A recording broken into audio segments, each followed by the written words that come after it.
رحم اللہ من قرأ الفاتحہ۔ بسم اللہ الرحمن الرحیم، الحمد للہ رب العالمین، الرحمن الرحیم، مالک یوم الدین، ایاک نعبد و ایاک نستعین، اہدنا الصراط المستقیم، صراط الذین انعمت علیہم غیر المغضوب علیہم ولا الضالین۔ بسم اللہ الرحمن الرحیم، قل هو اللہ احد اللہ الصمد لم یلد ولم یولد ولم یکن له کفوا احد۔ بسم اللہ الرحمن الرحیم، قل هو اللہ احد اللہ الصمد لم یلد ولم یولد ولم یکن له کفوا احد۔ بسم اللہ الرحمن الرحیم، قل هو اللہ احد اللہ الصمد لم یلد ولم یولد ولم یکن له کفوا احد۔ اللہم صلی علی محمد وآل محمد۔ اعوذ باللہ من الشیطان اللعین الرجیم، بسم اللہ الرحمن الرحیم۔ الحمد للہ الذی لا یبلغ مدحته القائلون ولا یحصی نعماءه العادون، الذی لا یدرکه بعد الہمم ولا ینالہ غوث الفتن، والصلاة والسلام على خیر خلقه واشرف بریته، الذي سمی في السماء بأحمد وفي الأرضين بأبي القاسم محمد۔ اللهم صل على محمد وآل محمد وعلى أهل بيته الطيبين الطاهرين الذين أذهب الله عنهم الرجس وطهرهم تطهيرا۔ اللهم صل على محمد وعلى محمد واللعن الأبدي على أعدائهم أجمعين۔ أما بعد، فقال الله الحكيم، بسم الله الرحمن الرحيم، إن الذين آمنوا وعملوا الصالحات سيجعل لهم الرحمن ودا۔ درود بھیجیے محمد وآل محمد۔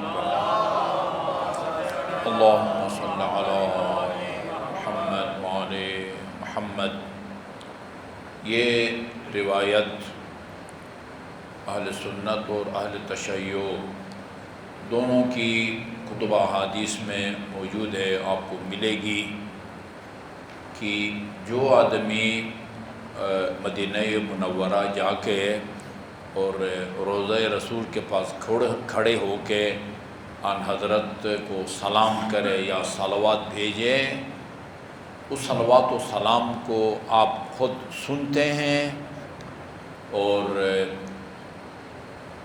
جو صلوات بھیجنے والا مدینہ منورہ سے دور ہے، جیسے ہم ہیں یا ہم سے بھی زیادہ فاصلے کے اوپر رہتے ہیں، وہ جب صلوات بھیجتے ہیں تو اللہ تعالیٰ کی مخلوقات میں جس کی سب سے زیادہ آبادی ہے یعنی فرشتے، خدا نے پوری دنیا کے کونے کونے میں جہاں کوئی انسان بستا ہے یا جنات بستے ہیں، جس طرح انسان مکلف ہے، جواب دہ ہے، اس پر خدا کی معرفت حاصل کر کے اس کی عبادت کرنا واجب ہے، اسی طرح جنات تو پر بھی واجب ہے کہ وہ بھی خدا کی معرفت حاصل کریں اور معرفت حاصل کر کے اللہ کی عبادت کریں۔ یہ تو قرآن کی آیت ہے، ما خلقت الجن والانس الا لیعبدون۔ دنیا میں جہاں کہیں کوئی انسان یا جنات بستے ہیں، وہاں تک اللہ تعالیٰ نے فرشتوں کو پھیلایا ہوا ہے۔ نہ معلوم کس کس فرشتے کے ذمے کیا کیا کام لگایا ہوا اللہ تعالیٰ نے۔ چند ایک کا پتہ چلتا ہے، چند ایک کے بارے میں پتہ ہے کہ اسرائیل کا کام روح کو قبض کرنا ہے، فلان فرشتے کا کام ہواؤں کو چلانا ہے، فلان کا کام وہ بارش کو برسانا ہے، یہ کچھ فرشتے ہیں جن کو اللہ تعالیٰ نے پوری دنیا میں پھیلا رکھا ہے، ان کا کام یہ ہے کہ جو بھی محمد اور آپ کی آل پار پر صلوات بھیجے، اس صلوات کو آن حضرت کی خدمت میں پہنچا دیتے ہیں۔ اللہم صلی اللہ محمد وعلی محمد۔ اور آپ نے زندگی میں جہاں بیٹھ کے جتنی دفعہ آن حضرت پر صلوات بھیجی ہیں، وہ بالکل اسی طرح محفوظ آن حضرت کے پاس موجود ہے۔ اور روز قیامت کچھ ایسے لوگ ہوں گے کہ جن کے نامۂ اعمال کو تولا جائے گا آن حضرت کے سامنے، آپ دیکھیں گے کہ اس کے نامۂ اعمال میں یعنی جو نیکیوں کا پلڑا ہے وہ ہلکا ہے۔ آپ کے پاس اس بندے خدا کے زندگی بھر کے جو صلوات یا ان کا اجر موجود ہے، ان میں سے چند ایک صلوات کا اجر اس کے نیکیوں کے پلڑے میں رکھیں گے، اور جیسے رکھیں گے یہ پلڑا جھکتا ہوا نظر آئے گا۔ اسی لیے یہ حدیث بھی سنیوں اور شیعوں نے دونوں نے لکھا ہے، اثقل الاعمال فی المیزان الصلاۃ علی محمد و آل محمد۔ روز قیامت میزان عمل میں سب سے وزنی عمل وہ محمد اور آل محمد پر صلوات بھیجنا ہے۔ اپنے اپنے مرحومین اور ان مجالس کے بانی کے مرحومین کے لیے بآواز بلند صلوات بھیجیں۔ اللہم صلی علی محمد و آل محمد۔ میں آج قرآن اور سنت جن پر عمل کرنے کا ہمیں رسول خدا نے حکم دیا ہے، اس کے حوالے سے ایک اہم اور حساس مسئلے کی طرف اشارہ کرنا چاہوں گا۔ جہاں جہاں تک ہماری آواز جا رہی ہے، ابھی جا رہی ہو یا بعد میں جا رہی ہو، مجھے امید ہے کہ ناظرین اور سامعین کے لیے یہ معروضات فائدہ سے خالی نہیں ہوں گے۔ بنیادی طور پر یہ یاد رکھیں کہ عربی زبان کا ایک لفظ ہے تحریف، تے ہے جس سے آپ حلوہ لکھتے ہیں یا حسن لکھتے ہیں، حسین لکھتے ہیں، رے یہ فے، تحریف۔ تحریف کا مطلب ہوتا ہے رد و بدل کرنا، رد و بدل کرنا۔ ایک لفظی تحریف ہے، اس کا مطلب الفاظ میں کمی بیشی کرنا، الفاظ میں کمی بیشی کرنا۔ ایک ہے تحریف معنوی، اس کا مطلب ہوتا ہے کسی کے کلام کا غلط ترجمہ کرنا، خصوصاً کلام خدا کا غلط ترجمہ کرنا یا اس کی غلط تفسیر کرنا۔ یہ سنگین جرم ہے، سنگین جرم، گناہ کبیرہ ہے۔ جمعہ کے خطبے میں بار بار میں نے آپ کو بتایا ہے کہ حضور نے وہ گناہ کبیرہ کی تعریف کی ہے۔ امام جعفر صادق علیہ السلام کے الفاظ میں بھی آپ کو یہ تعریف ملے گی۔ ہر وہ گناہ جس کا نام لے کے خدا نے قرآن میں یا معصوم کے کسی مستند کلام میں اس کے لیے سزا مقرر کی گئی ہو، وہ گناہ کبیرہ ہے۔ مومن کو، مسلمان کو قتل کرنا گناہ کبیرہ ہے۔ قرآن میں ہے وہ جہنم میں جائے گا اور ہمیشہ رہے گا، وہاں جا کے ہمیشہ رہے گا۔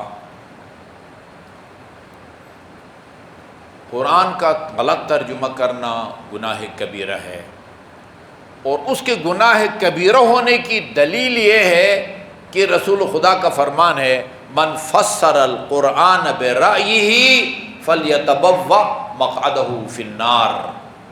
جو آدمی اپنی مرضی سے، لوگ پہلے سے اپنے آباء و اجداد سے ایک عقیدہ سن کے اس کو اپنا لیتے ہیں، پھر قرآنی آیات کا ترجمہ اور اس کو تفسیر اپنے عقیدے کی روشنی میں کرتے ہیں، بجائے اس کے کہ قرآن کی روشنی میں کوئی عقیدہ اپنائیں یا اس پر قائم کریں، پہلے سے بنے ہوئے عقیدے کی روشنی میں قرآن کا ترجمہ کرتے ہیں۔ کھلونا بنایا ہوا ہے وہ قرآن کو، اس لیے فرمایا حضور نے من فسر القرآن برائیہ، جو اپنی رائے کے مطابق قرآن کی تفسیر کرے، فلیتبوأ مقعدہ فی النار، اس کا ٹھکانہ جہنم ہے۔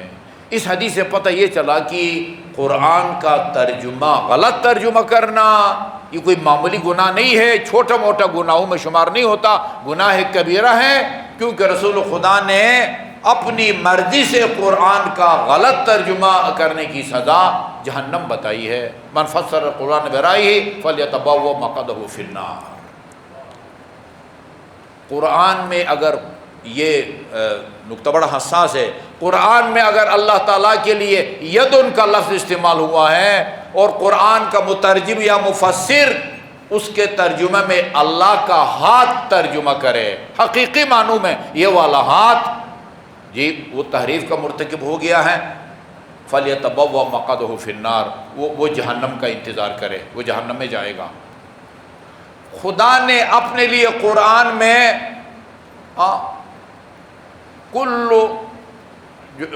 اپنے لیے وجہ کا لفظ استعمال کیا اللہ تعالیٰ نے۔ وجہ عربی میں وجہن چہرے کو کہتے ہیں۔ اگر کوئی اس کا یہ ترجمہ کرے، ہر کوئی اس دنیا سے فنا ہونے والا، فَيَبْقَى وَجْهُ رَبِّكَ ذِي الْجَلَالِ وَالْإِكْرَامِ، یہاں اگر وجہ کا مطلب صرف اللہ کا یہ چہرہ باقی رہے گا، اس بندے خدا نے اپنی مرضی سے قرآن کی تحریف کی ہے۔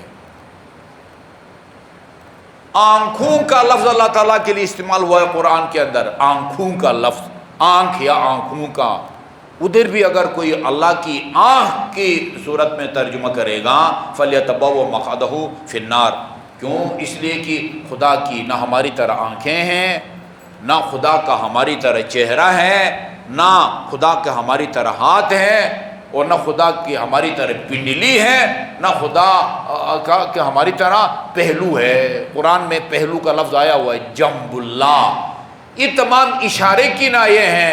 ید سے مراد خدا کا ہاتھ نہیں ہے، وجہ سے مراد خدا کا چہرہ نہیں ہے، ساق سے مراد خدا کی پنڈلی نہیں ہے، اور جنبوں سے مراد خدا کا پہلو نہیں ہے۔ وہ جسم اور جسمانیات سے پاک اور مبرہ ہے۔ یہ ہمارے بچے کو یہ پتہ ہونا چاہیے کہ اللہ کا ہماری طرح جسم اور بدن نہیں ہے کہ ایک جگہ کو آ کے گھیر لے۔ اس بلڈنگ کا بھی جسم ہے، اس نے بھی کافی جگہ کو وہ کئی مرلوں کو جو ہے نا وہ گھیرا ہوا ہے۔ آپ میں سے ہر ایک اپنے وزن کے مطابق اس نے بھی جگہ کو جو ہے نا وہ گھیرا ہوا ہے۔ اللہ کا کوئی جسم نہیں ہے، نہ اس کا ہاتھ ہے، نہ اس کی آنکھیں ہیں، نہ اس کا چہرہ ہے۔ من فسر القرآن برائیہ فلیتبوأ مقعدہ فی النار۔ جس طرح قرآنی آیات کا غلط ترجمہ حرام ہے، گناہ کبیرہ ہے، اسی طرح رسول کے فرمان کا غلط ترجمہ کرنا یہ بھی گناہ کبیرہ ہے، یہ بھی گناہ کبیرہ ہے۔ میں گزرا ہوں نا، میں ان تلخ جو ہے نا وہ حقیقتوں سے گزرا ہوں، اس لیے میں آپ کی خدمت میں عرض کر رہا ہوں۔ قرآن کا غلط ترجمہ کیا گیا ہے۔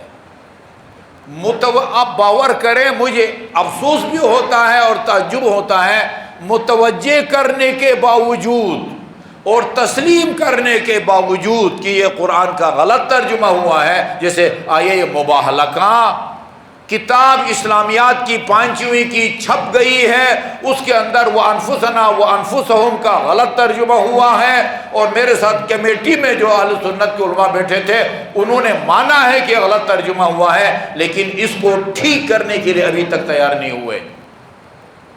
میں نے اس وقت کے وزیر تعلیم سے بھی کہا کہ بھئی آپ وزیر تعلیم ہیں، آپ کی شریف ذمہ داری بنتی ہے، اخلاقی قانونی یہ ترجمہ ٹھیک کرائیں، اس لیے کہ انفسنا و انفسہم کا ترجمہ یہ نہیں ہے کہ تم خود آؤ ہم خود آئیں،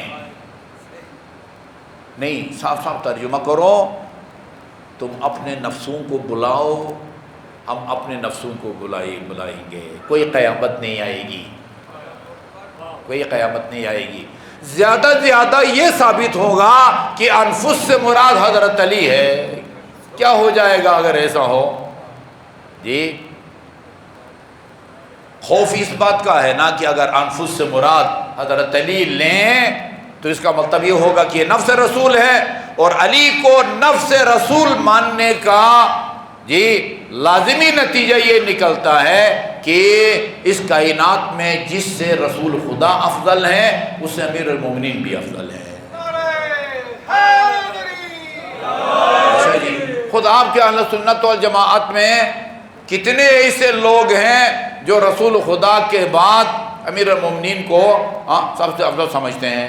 جی ان کو ختم کر سکتے ہیں آپ ان کو؟ شیعوں کی بات نہیں کر رہا، اہل سنت میں کئی ایسے لوگ ہیں جو امیر المومنین کو رسول خدا کے بعد سب سے افضل سمجھتے ہیں۔ من جملہ ان میں ابن ابی الحدید معتزلی، جس نے نہج البلاغہ کی 24 جلد شرح لکھی ہے، اس نے اپنے کتاب کا خطبہ ان الفاظ سے شروع کیا ہے: الحمدللہ الذی فضل المفضول علی الفاضل یا قدم المفضول علی الفاضل لمصلحتین یا لحکمتن۔ تمام تعریفیں اس اللہ کے لیے ہیں کہ جس نے غیر افضل کو افضل پر مقدم کیا ایک خاص حکمت کے تحت۔ کتنا بڑا الزام اور نامعقول فیصلہ اس نے اللہ تعالیٰ کی طرف منسوب کر دیا ہے۔ فعل قبیح کو اللہ تعالیٰ کی طرف منسوب کر دیا ہے۔ فعل قبیح کو اللہ تعالیٰ غیر افضل کو افضل پر مقدم قرار دیتا ہے۔ اللہ تعالیٰ بہت سارے ہیں جو امیر المومنین کو جی سب سے افضل سمجھتے ہیں۔ کوئی قیامت نہیں آئے گی اگر سب سے افضل مانے تو آپ کے اہل سنت میں بھی بڑے نامور علماء کرام ہیں جو امیر المومنین کو سب سے افضل سمجھتے ہیں۔ قرآن کا غلط ترجمہ کرنا جرم ہے اور گناہ کبیرہ ہے۔ آیے مودت کا غلط ترجمہ ہو رہا ہے، غلط ترجمہ ہو رہا ہے۔ قُلْ لَا أَسْأَلُكُمْ عَلَيْهِ أَجْرًا إِلَّا الْمَوَدَّةَ فِي الْقُرْبَى، اور وہ بھی کوئی عام آدمی نہیں جی، جس کی تفسیر کو لازمی طور پر میرا خیال میں یہ سرکاری جو ملازم رہے ہیں برادران ان کو پتہ ہے، میرے خیال میں 17 گریڈ کے بعد یعنی مفت میں جو ہے نا وہ تفہیم القرآن مطالعے کے لیے جو ہے نا وہ دی جاتی ہے۔ ایسا ہے نا چودھری صاحب؟ مولانا مودودی کی تفہیم القرآن وہ مطالعے کے لیے لازمی طور پر دی جاتی ہے۔ ہم مدینہ گئے تھے پتہ نہیں کسی مسجد میں نماز پڑھنے، وہاں مدینہ کی ایک مسجد کی چھوٹی سی لائبریری تھی، چھوٹی تھی، زیادہ سے زیادہ 20 یا 25 کتابیں تھیں، وہاں بھی مولانا مودودی کی تفہیم القرآن موجود تھی جی۔ اس تفہیم القرآن کے اندر ذوی القربا کا غلط ترجمہ کیا انہوں نے۔ قُلْ لَا أَسْأَلُكُمْ عَلَيْهِ أَجْرًا إِلَّا الْمَوَدَّةَ فِي الْقُرْبَى۔ 3 ترجمے کیے گئے ہیں، نوٹ کریں ان کو، اتنا کوئی پیچیدہ فلسفے کا مسئلہ نہیں ہے، پتہ ہونا چاہیے سب کو۔ 3 ترجمے کیے گئے ہیں۔ ایک ترجمہ کیا گیا ہے اس سے مراد رسول خدا کے تمام رشتہ دار ہیں، قریش، یعنی رسول خدا سے کہا جا رہا ہے، اللہ تعالیٰ فرماتا قل میرے حبیب لا اسألکم علیہ اجرا، علیہ اس پر یا اس کے مقابلے میں، کس کے مقابلے میں؟ یہ تبلیغ کے مقابلے میں نا، تبلیغ کی اجرت کے طور پر، معاوضہ کے طور پر یا صلہ کے طور پر میں تم سے کوئی اجر نہیں مانگتا۔ اچھا یہ بھی عربی لغت کا یہ فرق آپ کو معلوم ہو جائے تو اچھی بات ہے۔ ایک اجر ہے، ایک جزا ہے۔ جزا کہتے ہیں نا اللہ تعالیٰ آپ کو جزائے خیر دے۔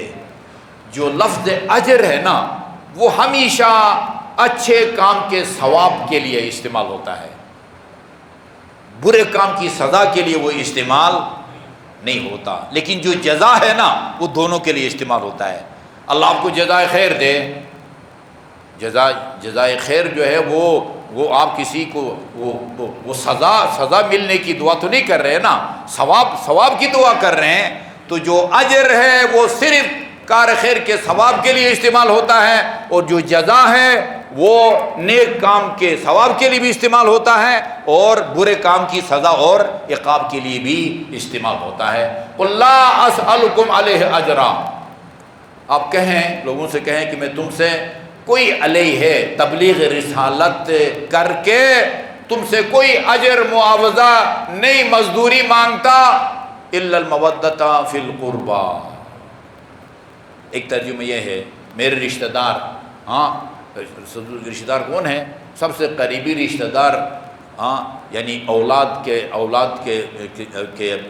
بعد رسول خدا کے زمانے میں سگے چچا تھے نا، سگے چچا تھے، سگے چچا سے محبت کا جو ہے مطالبہ کر رہے ہیں رسول خدا سارے کے سارے رشتہ داروں کے لیے۔ قرآن کے اندر کئی آیات میں قربا سب سے قریبی رشتہ داروں کے لیے استعمال ہوا ہے، اور آپ سورہ شورا کی یہ آیت نمبر 23 ہے، ٹائم نکالیں، نیٹ پر موجود ہے، شیخ محسن علی رحمۃ اللہ علیہ انہوں نے مولانا صاحب کے عبارتوں کو نقل کیا ہے اور ناقابل تسخیر دلائل سے ان کو جواب دیا ہے کہ اس کا یہ ترجمہ کرنا کہ میرے رشتہ دار یعنی قریشیوں کی سے محبت کرو یہ بھی غلط ہے، اور بعض نے یہ ترجمہ کیا ہے قُلْ لَا أَسْأَلُكُمْ عَلَيْهِ أَجْرًا إِلَّا الْمَوَدَّةَ فِي الْقُرْبَى، میں تم سے اور کوئی اجر نہیں مانگتا ماں سوائے اس کے کہ خدا کا قرب حاصل کرو۔ یہ مذہب کے خیز ترجمہ بھی کیا گیا ہے کہ خدا کا قرب حاصل کرو۔ نہیں بھائی، پتہ نہیں کتنے، اچھا پھر انہوں نے جو جرأت کی ہے وہ یہ کہ یہ اصلاً آن حضرت کے شایان شان نہیں ہیں، آن حضرت کے شایان شان نہیں ہے، ذوق سلیم بھی اس کے خلاف ہے کہ آن حضرت وہ تبلیغ کر کے مسلمانوں سے اپنے قریبی رشتہ داروں سے محبت کا جو ہے نا وہ مطالبہ کریں، یہ آپ کی شان کے خلاف ہے۔ ابھی میں مفصل تو نہیں وہ دے سکوں گا، البتہ اشارہ ضرور کروں گا، میری آپ سے جو ہے نا دستبستہ درخواست ہے کہ اس چیپٹر کو پڑھیں۔ آپ کے گھر میں تفسیر الکوثر ہوگی، نیٹ پر موجود ہے، سورہ شورا کی آیت نمبر 23 ہے، یہ 23، اس کے اندر انہوں نے جواب دیا ہے۔ حضرت ابراہیم نے اپنی اولاد کے بارے میں فرمایا ہے پالنے والے میری اولاد کے لوگوں کو کہ دلوں کو میری اولاد کی طرف مائل کر دے، یعنی لوگوں کے دلوں میں میری اولاد کی محبت پیدا کر، یہ قرآن کے اندر لکھا ہوا ہے۔ حضرت ابراہیم نے اللہ تعالیٰ سے دعا کی کہ خدایا بعض مومنین کے دلوں میں میری اولاد کی محبت ڈال۔ اگر یہ اولاد سے محبت کا مطالبہ کرنا یہ کوئی ذوق سلیم کے خلاف ہوتا، نبی کی شان کے خلاف ہوتا، کبھی بھی حضرت ابراہیم اللہ تعالیٰ سے اس طرح کی دعا نہ مانگتے۔ بھری پڑی ہیں احادیث کہ جن میں رسول خدا نے اولاد سے محبت کا حکم دیا، خاتون جنت سے محبت کا حکم نہیں دیا، امیر المومنین سے محبت کا حکم نہیں دیا ہے، حسن اور حسین سے محبت کا حکم نہیں دیا ہے۔ کیا یہ حدیث شیعہ اور سنی کتابوں میں موجود نہیں ہے کہ اللہم انی احبہما فاحبہما واحب من احبہما، خدایا تو گواہ رہنا میں حسن اور حسین سے محبت کرتا ہوں، تو بھی حسن اور حسین سے محبت کر اور اس سے بھی محبت کر جو حسن اور حسین سے محبت کرے۔ کدھر لے کے جائیں گے ان تمام روایات کو؟ میں تبرک کے طور پر دو روایات آپ کی خدمت میں عرض کروں گا۔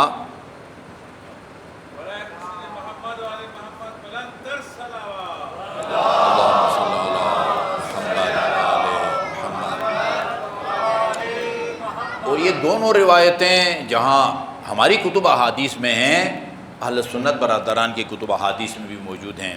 ایک روایت یہ ہے، ایک اعرابی بادیہ نشین، اعرابی دیہاتی یا بادیہ نشین، وہ ان حضرت کی خدمت میں آتا ہے اور عرض کرتا ہے، یعنی الفاظ ذرا جلدی جو ہے نا وہ ذہن میں ان کو بٹھانے کے لیے عرض کرتا ہے کہ میرا جو ہے نا وہ اسلام لانے کا موڈ بن رہا ہے، کیا کروں اور کیا پڑھوں؟ فرمایا کوئی لمبا چوڑا جو ہے نا وہ نہیں ہے، بس تم نے یہ گواہی دینی ہے، اشہد ان لا الہ الا اللہ و اشہد ان محمدن عبدہ و رسولہ، یہ میں گواہی دیتا ہوں کہ اللہ کے سوا کوئی معبود نہیں ہے، اور یہ اس بات کی بھی گواہی دیتا ہوں کہ محمد اللہ تعالیٰ کا عبد ہے اور اس کا رسول ہے۔ اچھا، کہا اور کوئی کام، کہا کہ قریبی رشتہ داروں سے محبت، یہ جو ہے نا بڑی حساس حدیث ہے یہ، یعنی اسلام لانے کے لیے جس طرح اللہ کی وحدانیت کا اقرار اور صرف خدا کی معبودیت کا اقرار واجب ہے، اور آن حضرت کی رسالت کا اقرار، اس حدیث کی روشنی میں انسان اس وقت تک اسلام کے دائرے میں نہیں آ سکتا جب تک رسول خدا کے قریبی رشتہ داروں سے محبت نہ کرے۔ اچھا، قریبی رشتہ داروں سے محبت کا فرمایا، عرض کیا کہ میرے اپنے قریبی رشتہ دار یا آپ کے قریبی رشتہ دار؟ کہا قرابتی، میرے قرابت، یعنی اگر کوئی مسلمان بننا چاہتا ہے تو ایک وہ شہادتین کا اقرار کرے، اشہد ان لا الہ الا اللہ، دوسرا وہ اشہد ان محمدن عبدہ و رسولہ، اور تیسرا رسول خدا کے قریبی رشتہ داروں سے محبت۔ یہ بھی ضروریات دین اسلام میں سے ہے۔ اسی لیے وہ جو طولانی حدیث ہے جس کا پہلا جملہ ہے من مات علی حب آل محمد مات شہیدا، اس کے آخر میں یہ جملہ ہے من مات علی بغض آل محمد یحشر یوم القیامہ مکتوبا بین عینیہ آئس من رحمت اللہ۔ جو اپنے دل میں آل محبت کا بغض اور دشمنی لے کے اس دنیا سے اٹھے، روز قیامت جب اس کو حساب کتاب کے لیے اٹھایا جائے گا نا، یہاں عام الفاظ میں عرض کروں، وہ ایک جیسے لگاتے ہیں نا، کوئی یا حسین کی پٹی لگاتا ہے، کوئی فلسطین کی پٹی لگاتا ہے، یہ مکتوب بین عینیہ آئس من رحمت اللہ، یہ اس کی آنکھوں کے سامنے پیشانی کے اوپر یہ لکھا ہوا ہوگا یہ بدبخت اللہ تعالیٰ کی رحمت سے مایوس ہے۔ اور آخری جملہ یہ ہے من مات علی بغض آل محمد مات کافرا، جس کے دل میں آل محمد کی دشمنی ہے جی وہ کافر ہے، نجیس ہے، ناپاک ہے، وہ آل محمد کا دشمن خدا نہ خواستہ جی، اگر قصائی ہے، جانور ذبح کیا ہے، وہ مردار ہے، وہ نہیں کھا سکتے۔ باپ اگر مسلمان ہے، آل محمد کا محب ہے، بیٹا خدا نے خواستہ اگر آل محمد کا دشمن ہے، اور یہ باپ اگر مر جائے، یہ باپ کی جائیداد میں سے اپنے حصے کا حقدار نہیں بنے گا، چونکہ کافر اولاد مسلمان باپ کا وارث جو ہے وہ نہیں بن سکتا، اس کو نہ رشتہ دے سکتے ہیں نہ اس سے رشتہ لے سکتے ہیں، جس کے دل میں عالم۔ دیکھیں ائمہ معصومین کی امامت کا اقرار کی بات نہیں کر رہا، بہت سارے واقعاً لوگ ہیں جو محمد اور آل محمد سے محبت کرتے ہیں، کتابیں بھی لکھی ہیں انہوں نے اہل بیت کی شان میں جی، امیر المومنین کو رسول خدا کے بعد سب سے افضل بھی سمجھتے ہیں، لیکن اس کے باوجود علی کو اس معنی میں امام نہیں مانتے جس معنی میں آپ امام مانتے ہیں، حسن اور حسین کو امام زین العابدین، امام جعفر صادق کا لفظ بولتے ہیں، لیکن وہ اس معنی میں ان کو امام نہیں مانتے جس معنی میں آپ امام مانتے ہیں، لیکن دل میں محبت ہے، وہ مسلمان ہیں۔ ہاں میں نے خود جو ہے نا وہ کئی مخالف جو ہے نا وہ لڑکا لڑکی کے میں نے نکاح پڑھے، ہمارا عقیدہ ہے کہ سنی مسلمانوں کے ساتھ جو ہے نا وہ شیعہ کا نکاح ہو سکتا ہے، بشرطی کہ اس کے دل میں ذرہ برابر اہل بیت کا بغض و دشمنی نہ ہو، ذرہ برابر بھی اگر دشمنی ہے وہ دائرہ اسلام سے خارج ہے۔ یہ حدیث کہتی ہے من مات علی بغض آل محمد مات کافرا۔ اچھا، اس نے کہا کہ میں جو شخص آپ اور آپ کے قریبی رشتہ داروں سے محبت نہ کرے اس پر لعنت بھیجتا ہوں۔ آخری جو اپنا فیصلہ سنایا نا، کلمہ شہادتین کا اقرار کیا اور آن حضرت کی رسالت کا اقرار کیا، اور اس کے بعد وہ قرابت داروں سے محبت کا بھی اقرار لے کے پھر یہ بد دعا بھی کی کہ جو آپ سے محبت نہ کرے، آپ کی آل سے محبت نہ کرے، اس پر اللہ تعالیٰ کی لعنت ہے۔ لیکن محب کا ایک معیار ہوتا ہے، محب کا ایک معیار، وہ امیر المومنین نے ہمیں بتایا ہے، وہ ذہن میں بٹھائیں۔ کسی کے کہہ دینے سے کہ میں اہل بیت سے محبت کرتا ہوں، وہ اہل بیت کا محب نہیں بن جاتا۔ اہل بیت کا محب وہ ہوتا ہے جس کے دل میں اہل بیت کے دشمن کی محبت کی کوئی گنجائش نہ ہو، وہ محب اہل بیت ہوتا ہے۔ فرمایا الاصدقاء ثلاثۃ، فرمایا دوست تین قسم کا ہوتا ہے۔ امیر المومنین کا بتایا وہ فارمولہ ہے، دوست تین قسم کے ہوتے ہیں۔ نمبر ایک صدیق کا، ایک آپ کا بلا واسطہ دوست، بلا واسطہ دوست۔ دوسرا آپ بھی تصدیق کریں گے، ہماری کیا مجال ہے کہ تصدیق نہ کریں، صدیق و صدیقی کا، آپ کے دوست کا دوست، یہ بھی آپ کا دوست ہے نا۔ تیسرا دوست عدو و عدوی کا، آپ کے دشمن کا دشمن، یہ بھی آپ کا دوست ہے نا۔ ڈائریکٹ بلا واسطہ دوست، الحمدللہ ہم سب جو ہے نا وہ ایک دوسرے کے دوست ہیں۔ وہ کل میں آپ کو وہ روایات کل سے سناؤں گا انشاءاللہ۔ یہ جو ہمارا یہاں جو بیٹھے ہیں نا، یا ہزاروں میں ہوتے ہیں یا لاکھوں میں ہوتے ہیں، ان میں جو وابستگی ہے نا، ان کا جو تعلق ہے نا، رسول خدا نے فرمایا ہے ایمان کی رسیوں میں سب سے مضبوط رسی خدا کے لیے محبت اور خدا کے لیے بغض ہے۔ یہ کس لیے ہمیں ایک دوسرے سے محبت ہے؟ کس لیے محبت ہے؟ ان میں سے کئی ایسے ہوں گے دل سے میں ان سے محبت کرتا ہوں، انہوں نے آج تک نہ مجھے کچھ دیا ہے، نہ آئندہ ان کا شاید دینے کا کوئی پروگرام ہو۔ ٹھیک ہے جی، آپ میں بہت سارے ایک دوسرے کو چاہتے ہوں گے، محبت کرتے ہوں گے، ایک سب میں کھڑے ہوتے ہیں، مصافحہ کرتے ہیں، اس لیے کہ ہمارا ایک روحانی رشتہ ہے۔ جس خدا کو میں مانتا ہوں، جس رسول کو میں مانتا ہوں، جن اماموں کو میں مانتا ہوں، یہ بھی ان سے مانتا ہے۔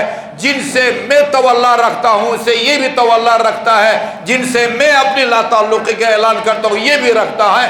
اس محبت کو الحب فی اللہ، اور یہ خدا کی خاطر کسی سے بغض رکھنا، جی رسول کے دشمن سے بغض رکھنا، خدا کے دشمن سے بغض رکھنا، ائمہ اہل بیت کے دشمن سے بغض رکھنا، یہ دونوں اوثق عرى الایمان، یہ روایت بھی سنیوں کی کتابوں میں بھی ہے اور ہماری کتابوں میں بھی ہے۔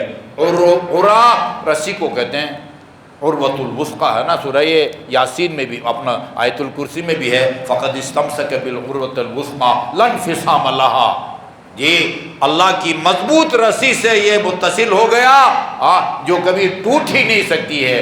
اوثق عرى الایمان، ایمان کی بہت ساری رسیاں ہیں اور وابستگیاں ہیں، ان میں سب سے مضبوط رسی الحب فی اللہ والبغض فی اللہ۔ مرتے دم تک اللہ تعالیٰ ہمارے دلوں کو جی فی اللہ دوستی محبت اور فی اللہ بغض سے آباد رکھے۔ ایک بار تو درود بھیجے محمد و آل محمد، اللہم صلی علی محمد و آل محمد۔ اچھا جی، سب کے لیے قابل قبول ہے امیر المومنین کا یہ فارمولہ۔ جو علی کو پہلا امام مانتا اس کے لیے قابل قبول ہے، اور علی کو چوتھے نمبر پر جو مانتا اس کے لیے بھی قابل قبول ہے۔ عین فطرت کے مطابق دوست تین قسم کے ہیں، آپ کا بلا واسطہ دوست، آپ کے دوست کا دوست، اور آپ کے دشمن کا دشمن. اور دشمن کی بھی 3 قسمیں ہیں. نمبر 1، اگر اب تک آپ نے میرا ساتھ دیا ہو، آپ خود ہی بتائیں گے کہ وہ 3 قسم کے دشمن کو ہوتے ہیں. نمبر 1 عدو کا، ایک آپ کا براہ راست دشمن. اب دشمنی کی وجہ کچھ بھی ہو، اب اس تفصیل میں نہیں جاتے. نمبر 2 صدیق عدوی کا، آپ کے دشمن کا دوست، یہ بھی آپ کا دشمن ہے. عدو صدیقی کا، آپ کے دوست کا دشمن، یہ بھی آپ کا وہ دشمن ہے. ہمارے پاس تو میرے بھائی یہ فارمولہ ہے. اس فارمولے کے تحت ہم علی کے محب کو محب اور علی کے دشمن کو دشمن سمجھتے ہیں. جو علی کا دشمن ہے، جی جو علی کا دشمن ہے، وہ کبھی بھی علی کا دوست نہیں ہو سکتا. رسول خدا نے فرمایا نا، وہ آدمی جھوٹ بولتا ہے جو علی سے محبت نہ کرے اور یہ دعویٰ کرے کہ میں محمد مصطفیٰ سے محبت کرتا ہوں.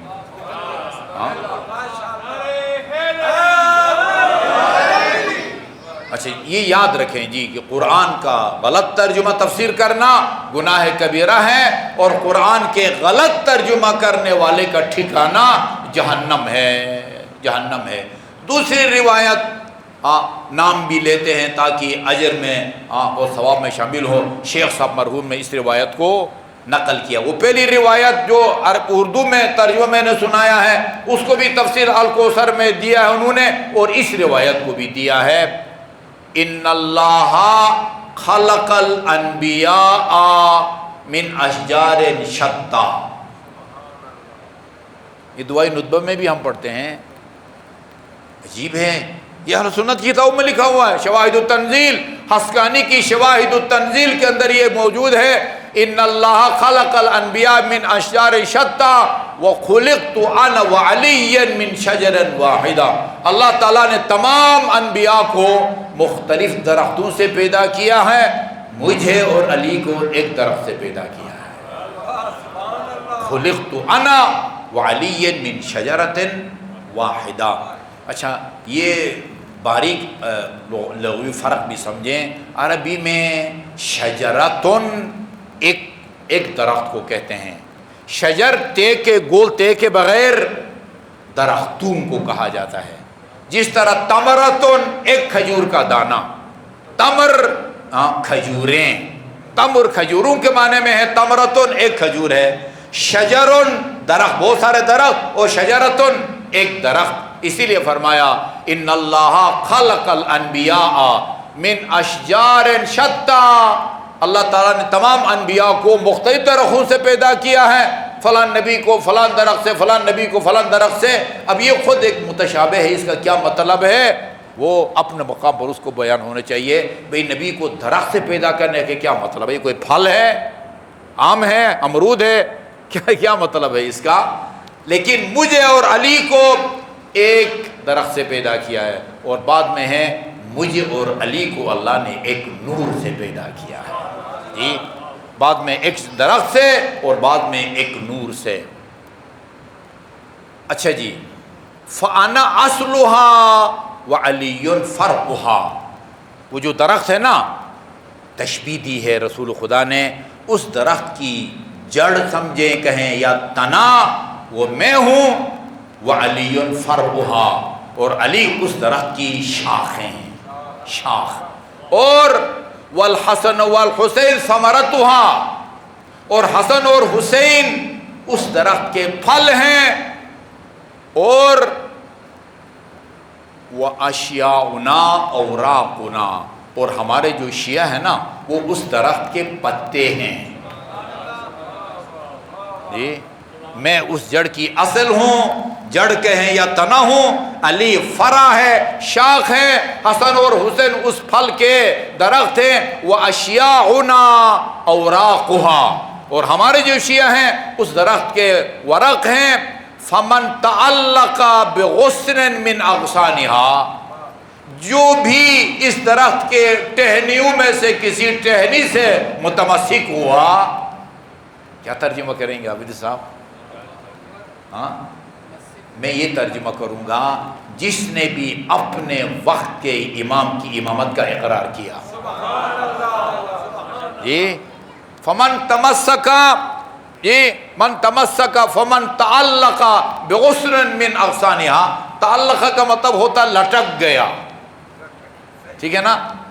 وہ کہتے ہیں نا تعلق عربی میں معلق ہے. معلق کا مطلب وہ لٹکا دینا ہے نا. وہ معلقات سبعہ، وہ 7 بڑے بڑے قصیدے جو چیلنج کے طور پر خانہ کعبہ پر آویزان کیے گئے تھے، 7 قصیدے تھے، ان کو معلقات سبعہ کہتے ہیں. مدارس میں دینی طلباء کو عربی سکھانے کے لیے یہ قصیدے وہ پڑھائے جاتے ہیں. اردو میں ان کا ترجمہ بھی ہوا ہے. تو وہ تعلق جو ہے نا وہ بھی اسی سے بنا ہے، عین لام اور. فمن تعلق، جو ان ٹہنیوں میں سے کسی ایک سے جس نے اپنا تعلق وہ بحال کیا، وابستہ ہوا یا کسی کی امامت کا اقرار کیا، نجا، وہ نجات پا گیا. جی وہ نجات پا گیا. ومن زاغ، یہ اسی سے ہے. ربنا لا تزغ قلوبنا بعد اذ ہدیتنا. اور جو منحرف ہو گیا، کسی ٹہنی سے وہ متمسک نہ ہوا، اس کا ہوا وہ بھٹک گیا. ہمارا مشہور جملہ ہے، باروں بار پیر ودائی. ہوا جو ان ٹہنیوں میں سے کسی ٹہنی سے وابستہ ہو گیا وہ نجات پا گیا. وہ من زاغا، اور جو منحرف ہو گیا وہ ان سے متمسک نہ ہوا وہ بگڑ گیا. وَلَوْ أَنَّ عَبْدًا عَبَدَ اللَّهَ بَيْنَ الصَّفَا وَالْمَرْوَ أَلْفَ عام. اگر کوئی بندہ خدا اللہ تعالیٰ اس کو 1000 سال عمر دے، اور یہ مسجد امام صادق میں نہیں، یہ صفا اور مروہ کے درمیان یہ سعی میں گزارتے ہیں. صفا اور مروہ کے درمیان سعی، اس کی الگ کوئی حیثیت نہیں ہے. طواف کی، صرف طواف کی اپنی الگ حیثیت ہے. پورا عمرہ نہیں کرتے، پورا حج نہیں کرتے، صرف بیت اللہ کے 7 چکر لگاتے، بلکہ 1-2 چکر بھی جو ہے نا مستحب ہے. لیکن سعی اس کی الگ سے کوئی حیثیت نہیں ہے. حج کے بغیر، عمرہ کے بغیر صفا سے مروہ، مروہ سے صفا، صفا سے مروہ، مروہ سے صفا، اس کی کوئی شرعی حیثیت نہیں ہے. ورزش ہوگی لیکن کوئی ثواب نہیں ملے گا. ٹھیک ہے نا جی. اور وہ مراد اس کی یہ ہے کہ صفا اور مروہ کے درمیان عبادت میں گزارے 1000 عام، 1000 سال. اور حتی یسیر کالشن البالی، یہاں تک کہ ایک گھر کے اندر کی بوسیدہ جو ہے نا وہ چٹائی کی طرح ہو جائے، نمازیں پڑھ پڑھ کے، عبادت پر کر کے. ثم لم یدرک محبتنا، لیکن اس کا دل ہم اہل بیت سے محبت سے خالی ہو. اکبہ اللہ علی منخرہ فی النار، اللہ تعالیٰ اس کو منہ کے بل آتش جہنم میں گرائے گا. یہ منخرہ یہ ناک کے دونوں سوراخوں کو کہتے ہیں، جس کو نتھنے کہتے ہیں نا، لیکن ہم یہ ترجمہ نہیں کرتے، ہم منہ کے بل کر دیتے ہیں. میں نے آج کر دیا ہے تاکہ آپ کو اس لفظ کا معنی بھی معلوم ہو. اکبہ اللہ علی منخرہ ہے. اب نہ معلوم یہ معصوم نے یہ منخرہ کا لفظ کیوں استعمال کیا ہے. مراد وہی ہے کہ منہ کے بل آتا جہنم میں گرائے گا. ثم تلا قل لا اسألکم علیہ اجرا الا المودۃ فی القربى. اتنا کچھ بیان کرنے کے بعد فرمائی یہ سب کچھ یہ سورہ شورى کی آیت نمبر 23 یعنی آیے مودت کی روشنی میں تمہیں بتا رہا ہوں. قرآن کا غلط ترجمہ کرنا ناقابل بخشش جرم ہے، ناقابل بخشش جرم. حدیث رسول کا غلط ترجمہ کرنا یہ بھی ناقابل بخشش جرم ہے. آزما لیا ہے میں نے بر قریب سے کہ جو اپنا بنا ہوا عقیدہ ہے قرآنی آیات کا ترجمہ ان کی روشنی میں کیا جاتا ہے. حق یہ ہے، اصول یہ ہے کہ اپنا عقیدہ قرآنی آیات کی روشنی میں بناؤ. یہ نہیں کہ اپنے اسلاف سے جو ملا ہے عقیدہ جی وہ اس کو جو ہے نا قرآنی آیات کو اس کو روشنی میں ڈھالنے کی کوشش کرو. ایک بار تو محمد اور آل محمد پر درود بھیجیں. اللہم صلی علی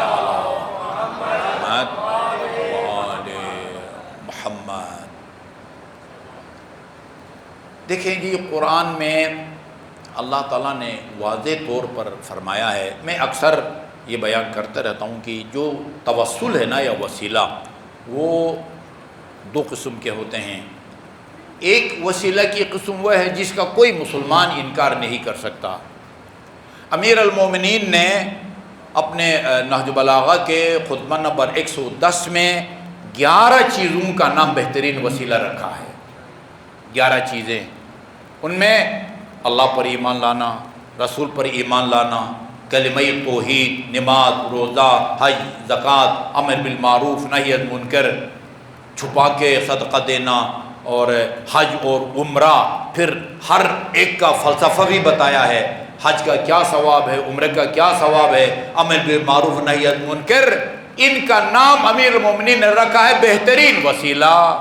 یہ عبادات ہیں، ان کے ذریعہ اللہ تعالیٰ کا ہم قرب حاصل کرتے ہیں، اس میں کوئی شک نہیں ہے۔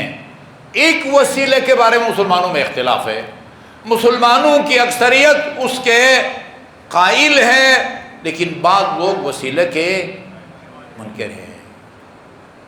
وہ کتابچہ ابھی بھی میرے پاس پڑا ہوا ہے، جس میں صاف صاف لکھا ہوا تھا، تقریباً 20 کے خلاف کے قریب مفتیوں کے دستخطوں سے لکھا ہوا تھا کہ جو آدمی لا الہ الا اللہ محمد رسول اللہ کے اقرار کرے اور نماز، روزہ، حج، زکوٰۃ، جہاد فی سبیل اللہ ان کا قائل ہو، وہ مسلمان ہے، اس کی جان محفوظ، مال محفوظ، ناموس محفوظ، بشرطی کہ وہ کوئی اور ایسا کام نہ کرے یا بات نہ کرے جس کی وجہ سے وہ دائرہ اسلام سے خارج ہو جاتا ہو۔ وہ کیا ہیں؟ 2 کاموں کا یا 2 اعمال کا نام لیا ہے اس میں۔ نمبر 1، اپنے اور خدا کے درمیان کسی کو وسیلہ بنائے، یا دنیا میں کسی سے شفاعت کی درخواست کرے۔ یہ دونوں کام ہر وہ بدھ کی رات کو ہم اس مسجد میں انجام دیتے ہیں۔ سب سے پہلے اللہم انی اسألک بنبیک بنبی الرحمہ، ان حضرت کو وسیلہ بناتے ہیں، اور آخر میں کیا کہتے ہیں؟ یا وجیہا عند اللہ اشفع لنا عند اللہ۔ شروع میں ان کو وسیلہ بناتے ہیں، اور خود رسول خدا نے فرمایا ہے، شیعہ سنی کتابوں میں لکھا ہوا ہے، بھائی یہ مجھے وسیلہ بنا کے خدا کی بارگاہ میں دعا کرو۔ رسول کی ہدایت پر ہم عمل کرتے ہیں، اور آخر میں 13 معصومین سے عرض کرتے ہیں یا وجیہاً عند اللہ اشفع لنا عند اللہ، اور خاتون جنت سے مخاطب ہوتے ہیں یا وجیہتاً عند اللہ اشفعی لنا عند اللہ۔ ائمہ معصومین نے مقدس مقامات کو بھی وسیلہ بنایا ہے، مقدس مہینوں کو بھی وہ وسیلہ بنایا ہے۔ امام زین العابدین نے صحیفہ سجادیہ کی 45 یا 44ویں دعا میں اللہم انی اسألک بحق ھذا الشہر، خدایا تجھے اس ماہ مبارک کا واسطہ، تیرے اولیاء کا واسطہ، مدینے سے نکلتے وقت قبر رسول پر جا کے امام حسین نے فرمایا اللہم انی اسألک بحق ھذا القبر ومن فیہ، خدایا اس قبر کا واسطہ اور اس ہستی کا واسطہ جو اس قبر میں ہے۔ یہ وسیلے ہمارے بہت سارے ہیں۔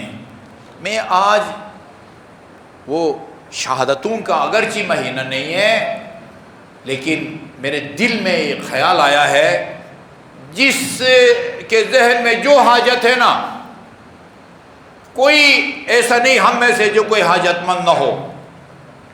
دنیا کی حاجتیں ہو سکتی ہیں، آخرت کی حاجتیں ہو سکتی ہیں، آپ کی کوئی حاجت نہیں ہے، آپ کے کسی عزیز کی حاجت ہو سکتی ہے۔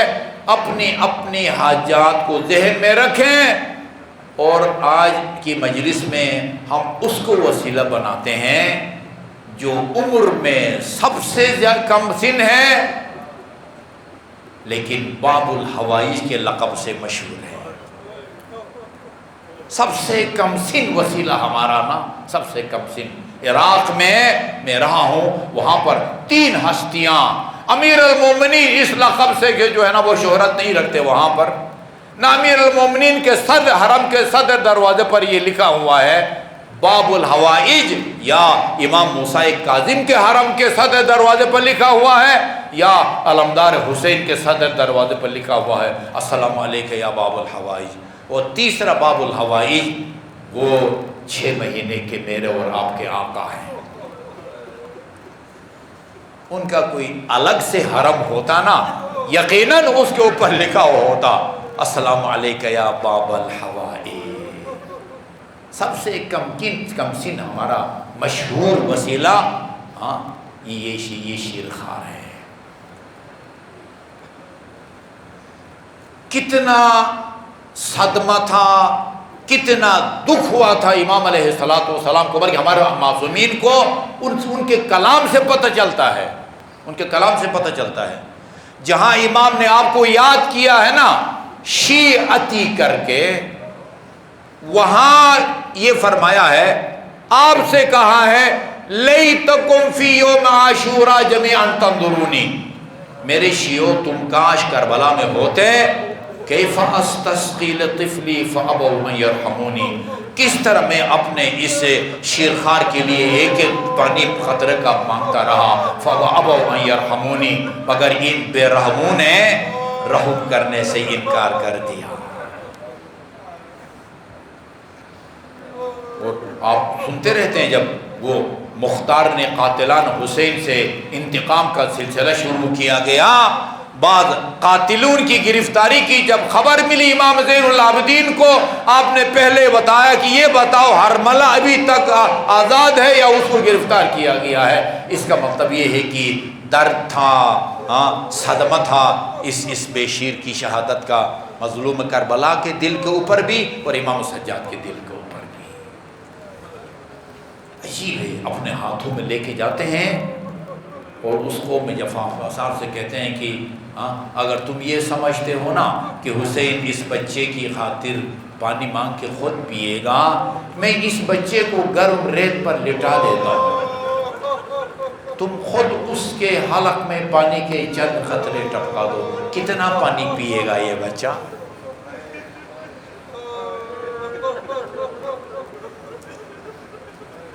پھر ایک جملہ ہے، یعنی اس شہید کی شہادت کے ایک ایک جملہ جو ہے نا وہ خدا کی قسم وہ کلیجے کو چیر دینے کے لیے کافی ہے۔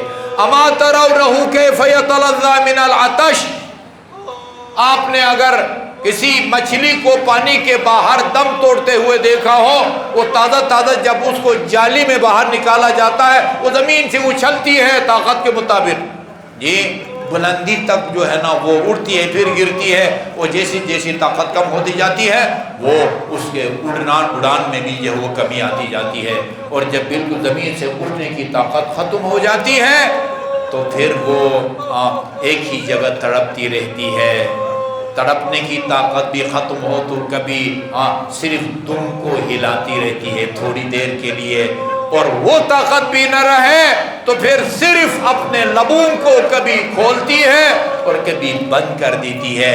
اس کیفیت کو عزادار و تلظی کہا جاتا ہے۔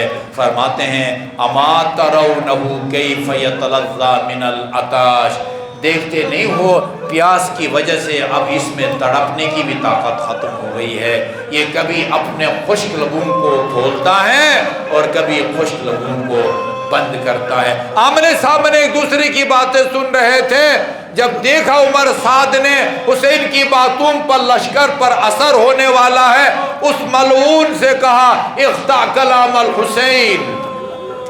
میں ایک جملہ اس وسیلے کی شہادت میں عرض کرتا رہتا ہوں، عمر سعد کے سپاہیوں کے ترکش میں نا سب سے چھوٹا تیر اگر اس بچے کے حلق کی طرف پھینکا جاتا نا وہ اس کی شہادت کے لیے کافی تھا، لیکن عزادارو وہ تیر اتنا بڑا تھا اور یہ حلق اتنا نازک تھا، روایت کے الفاظ یہ ہیں فَذَبَحَهُ مِنَ الْأُذْنِ إِلَى الْأُذْنِ، اس تیر سے شعبہ نے ایک کان سے دوسرے کان تک اس بے شیر کو ذبح کر ڈالا، فَذَبَحَهُ مِنَ الْأُذْنِ إِلَى الْأُذْنِ۔ آگے روایت کے الفاظ ہیں فلما احس الطفل بحرارت السهم، جب اس بے شیر نے اپنے حلق میں تیر کی گرمی کو محسوس کیا، جعل یرفرف علی یدی ابی ہے کالطیر المذبوح، اپنے ہاتھ بابا کے ہاتھوں پر اس طرح لوٹنے اور تڑپنے لگا جس طرح وہ پرندہ تڑپتا ہے جس کا گلا کاٹ کے زمین پر پھینک دیا گیا۔ جعل یرفرف علی یدی ابی ہے کالطیر المذبوح، خون نہا کو ہاتھ میں لیا۔ امام محمد باقر فرماتے ہیں میرے بابا نے یہ خون آسمان، ابھی مقتل مکرم پڑھ کے آ رہا ہوں، آسمان کی طرف پھینکا، ایک قطرہ واپس نہیں آیا، اور باقی ہاتھوں کو چہرے پر مل دیا اور فرمایا ہاکذا القا رسول اللہ جدی رسول اللہ، میں اسی حالت میں نانا کی بارگاہ میں جاؤں گا۔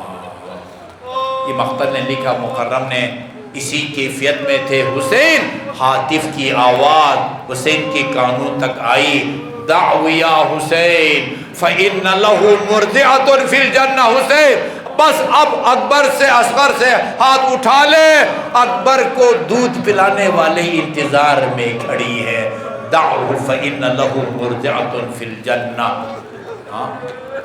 ہاتھ میں لے کے آئے، کیفیت کا آپ اندازہ لگا سکتے ہیں کس طرح خیموں میں آئے ہوں گے اور کس طرح دکھایا ہوگا۔ میں ایک ایرانی مستند خطیب کی گفتگو سن رہا تھا، بیویاں ساری خیمے کے دروازے پر آ گئی تھی، لیکن حضرت علی اصغر کی مادر گرامی وہ کسی کونے میں خیمے کے بیٹھی ہوئی تھی، کہیں حسین کے اوپر بوجھ نہ ہو کہ میں رباب کو کیا جواب دوں گا، رباب کو کیا جواب دوں گا۔ روایات میں یہی لکھا ہے 7 مرتبہ خیمے کے قریب آئے، 7 مرتبہ پیچھے ہٹے، اسی لیے عزادارو عاشورہ کے اعمال میں یہ لکھا ہوا ہے 7 مرتبہ آگے جائیں، 7 مرتبہ پیچھے جائیں اور آیت کی تلاوت کرتے جائیں، انا للہ و انا الیہ راجعون، انا للہ و انا الیہ راجعون۔ خدا رحمت کرے۔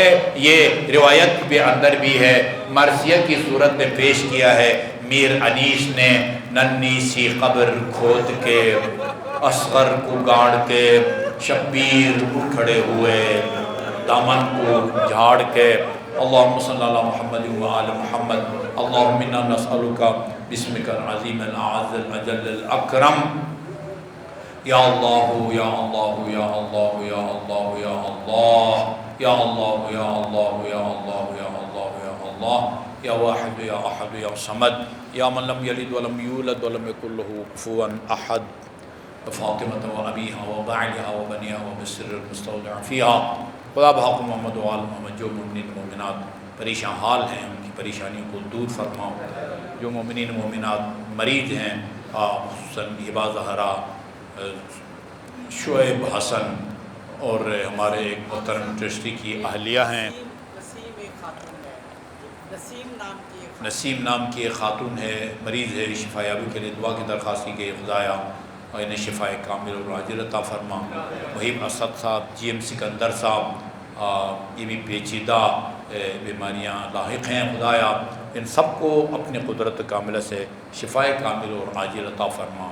بے روزگار مومنین مومنات کو رزق حلال سے مالا مال فرما، جن مومنین مومنات نے کوئی جائز کاروبار شروع کر رکھا ہے ان کاروبار میں برکت نصیب فرما۔ مقروض مومنین مومنات، خصوصاً جس برادر مومن نے خصوصی دعا کی درخواست کی ہے،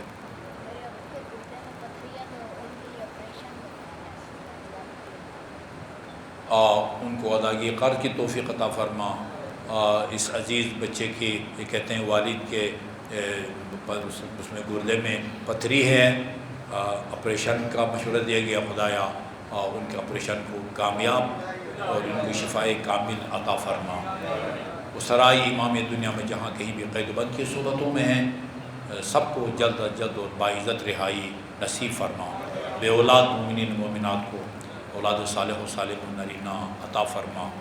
بحق محمد و آل محمد، مراجع کرام خصوصاً رہبر معظم آیت اللہ سستانی، سرزمین ایران و عراق، وہاں کے تمام اتباط مقدسہ، حرم جناب زینب الکبریٰ کی حفاظت فرما، شام اور پارا چنار کے مومنین کو اپنے حفظ و امان میں رکھ، حق محمد و آل محمد، اسرائیل اس کے سرپرست اور تمام سہولت کاروں کو اپنی قدرت کاملہ سے نیست و نابود فرما، قائم آل محمد کے توجہات خاص کو ہم سب کے شامل حال فرما، آپ کے ظہور میں تاجیل فرما، ہمیں آپ کے اعوان اور انصار میں شامل ہونے کی توفیق عطا فرما۔ جملہ مرحومین و مرحومات، خصوصاً جن مومنین کے تعاون سے یہ مجالس منعقد ہو رہی ہیں، ان کے مرحوم ایصال ثواب کے لیے سورہ فاتحہ۔ بسم اللہ الرحمن الرحیم، الحمد للہ رب العالمین الرحمن الرحیم،